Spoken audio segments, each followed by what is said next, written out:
کیا آپ نے ان لوگوں کو نہیں دیکھا جن سے کہا گیا تھا اپنا ہاتھ روکے رکھو، نماز قائم کرو اور زکوٰۃ دیا کرو؟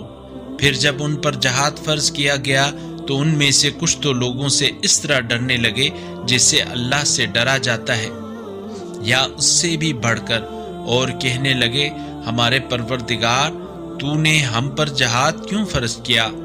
ہمیں تھوڑی مہلت کیوں نہ دی؟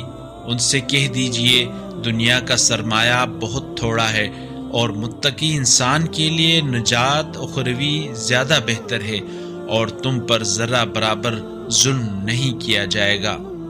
تمہیں موت کا خوف ہے، تم جہاں کہیں بھی ہو، خواہ تم مضبوط قلعوں میں بند رہو، موت تمہیں آ لے گی۔